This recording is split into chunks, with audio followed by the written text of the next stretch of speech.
History has witnessed cruel treatment of Shiite Muslims in the hands of the Sunnis, and vice versa. Wars have taken place between the Shiite Persia and the Sunni Ottoman Empire throughout the past 5 centuries. Iranian Shiite Muslims were the only force to reduce and even at some times stop the aggressions of Ottoman Empire and its ambition of spreading Islam into Europe.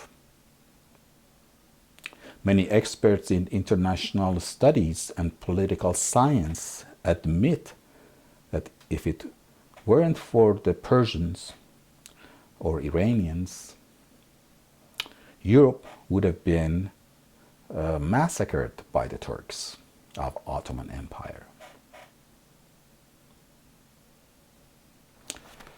So it is not a new story in one way, but it is a new story in 21st century. Even in the past century, 20th century, we didn't have these clashes between Shiites and Sunnis. Sunnis obey the caliphs of Islam. They used to reside in Istanbul, and during the past few hundred years in Baghdad. Now, would it be possible that the Americans invaded Iraq and Baghdad basically to make it ready for the future Caliph of Islam? Now we can see ISIS aggressions and fierce treatment of the locals by those who knows who they are. Only they are called Islamic states under hoods. There is a big danger. American embassy in Baghdad is the most sophisticated building built in that city. Would it be possible that at some point Americans give in to the ISIS and let that embassy be ruled by the Islamic states? And let them take over the embassy the same way the Iranians took over their embassy back in the 70s or early 80s. Maybe they even let them take some hostages or even some casualties will occur, just to pretend that they took over the building by force. That is the most sophisticated building in today's standards. Bugged in every wall and window, directly connected to the satellites and networks. Would it be possible that the future residence of Caliphs of Islam is already built, and the force to bring the Caliph has already been unleashed in Syria and Iraq, and soon in Saudi Arabia, and eventually they will join forces with Pakistan's Taliban and Al-Qaeda, and they surround Iran with Sunni fierce Muslims, and with having a nuclear arsenal in Pakistan at their disposal, freely uncode some of those warheads, break the code and find the password to those long-range missiles carrying nuclear warheads. How would they break a code? Just like the Iranians broke the code and landed that plane in their country, the drone plane.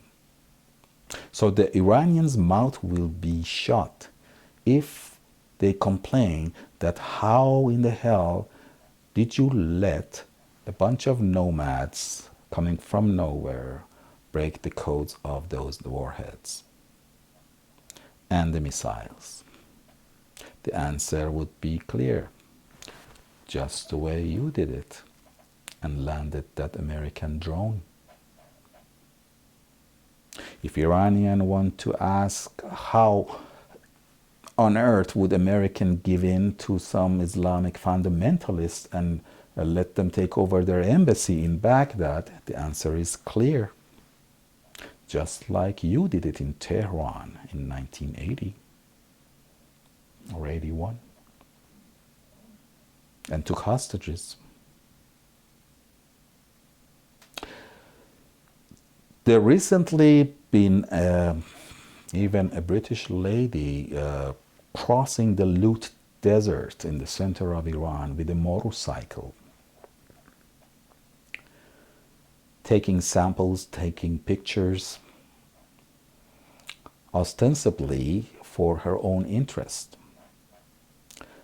But then I read somewhere that the first place she reported to when she got back to England was the Ministry of Defense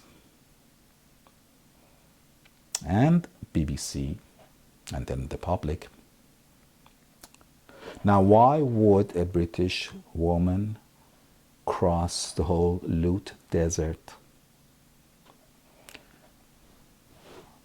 The answer could be that they want to study the before and after the effects of nuclear attack.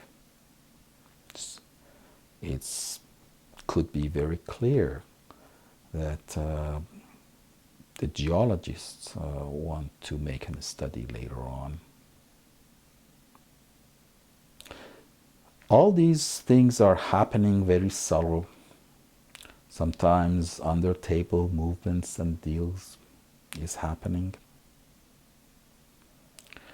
The meetings between foreign ministers of Iran and the United States and the representative of the European Union has gone to stall, postponed it for a few months. There are impolite dialogue from the United States and Europe.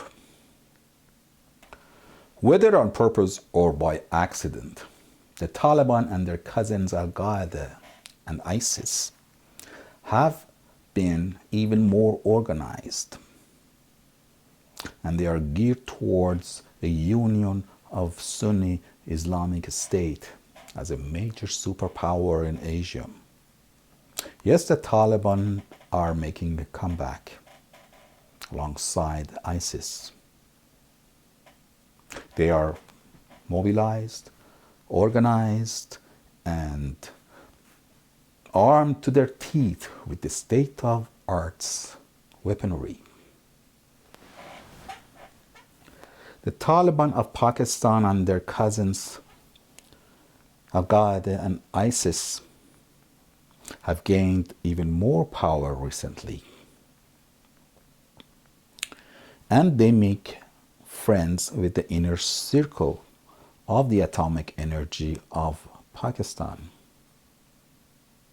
It will be soon that the world realizes that someone in the inner circle of atomic energy gave the secrets and the know-how of the use of those long-range missiles to these fierce Sunni Muslims.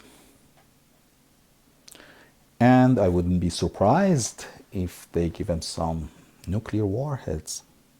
The warheads that have been aimed towards India can make 120 80 degrees turn and go towards Iran.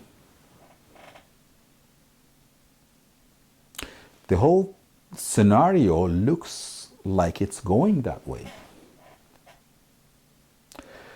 Moreover, the Baluch people living on the border between Iran and Pakistan, there is a Baluchistan province in Iran and a Baluchistan province in Pakistan, that the latter are fierce Muslims. They are going towards another movement of independence under the newly created Jundullah, who are conducting murders and terrorist attacks on buses and schools in Iranian Baluchistan. The same Islamic fanatics who once bombed and destroyed the Buddha statues in Bamiyan mountains of Afghanistan, the same Sunni hardliners who cold-bloodedly mowed down a group of Iranians, reporters and truck drivers alongside Shiite Hazaras of Mazar-e-Sharif in that city, are having their eyes on an Islamic superpower. There used to be a time when covert and espionage organizations used to hire sharpshooters or engineers to make them smaller seeing devices, listening devices, focusing on assassinating some revolutionary leader or government leader. But nowadays, the tactic has changed drastically. Covert organizations nowadays are focusing on mob psychology. Social psychologists are being hired instead of sharpshooters. Human behaviorists are being hired and working for the covert organizations of powerful countries. Religious and cultural expertise are being hired instead of engineers. A little scenario on the side of the main scenario prepares the world community to accept quickly any unpleasant and unexpected event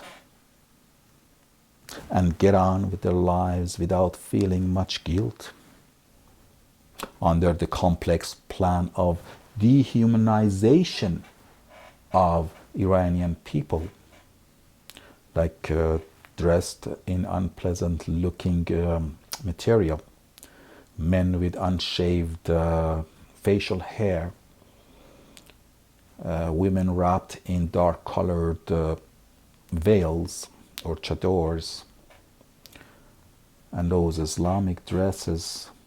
One can effortlessly detect the purpose. Yes, the mass of misled and ignorant people caught in mob madness, chanting death to America, death to Israel, and don't really mean it, since it's part of the everyday drill. Do they deserve death just because they are chanting those slogans? That looks like, in the eyes of world community, something that can be easily forgotten. Yes, the Shiite folks burned the effigy of Omar, the second caliph of Islam, and cursed the first one, Abu Bakr, and the third one, Osman,